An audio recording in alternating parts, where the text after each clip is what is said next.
Sziasztok! Ebben a videóban azt fogom megmutatni, hogyan készíthettek új partíciót, illetve hogyan helyezhettek át egyik partícióról a másikra szabad tárhelyet. Ez az egyszerű program kell hozzá, majd kirakom a linket, honnan tölthetitek le, teljesen ingyenes. A Home Edition kell letölteni, mert csak az ingyenes, de pont elég, nem kell a Pro-t megvenni. Otthoni használatra tökéletesen elég. Megnyitjátok. Várni kell egy kicsit.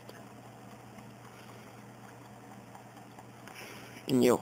És akkor itt alul látjátok, van nekünk ez a C meg a D, tehát a két partíció. Hát most hívhatjuk, ahogy akarjuk.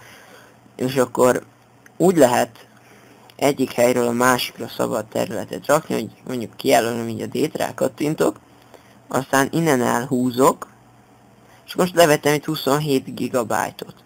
Ez így akkor üresen van, ez a lecsípett rész. És akkor a C-szektort kijelölöm, és akkor ráhúzom. És akkor így növeltem a C-szektoromnak, vagy partíciómnak, növeltem 27 gigával a területét, de tegnap csináltam éppen egy olyat, hogy D-ről átraktam C-re 20 GB-ot, hát olyan 2,5 óra hossza alatt csinálta meg, persze amire vigyázni kell, hogy nehogy elmenjen az áram, mert akkor minden adat elveszik. De itt ugye a System, tehát amit a Windows használ, az nekem a C partícióm, tehát azon van a Windows. Most azt át lehet konvertálni egy logikai partícióvá, tehát logikai partíció az a D-szektor, ahova én az adataimat teszem, vagy akármit tehetek oda, tehát és ugyanúgy a D-szektort is konvertálhatom Systemé, tehát hogy azon fusson a Windows. De jó, így most lehet itt akár üres partíciót is, tehát így most elkerítek innen 20 GB-ot, vagy 40-et, és akkor ez egy ilyen partíció, és akkor mondjuk ezen futhat Linux, vagy másik operációs rendszer. Azt hiszem így lehet, hogy ezt így lekeríted, és akkor ez így marad, és akkor create a partition,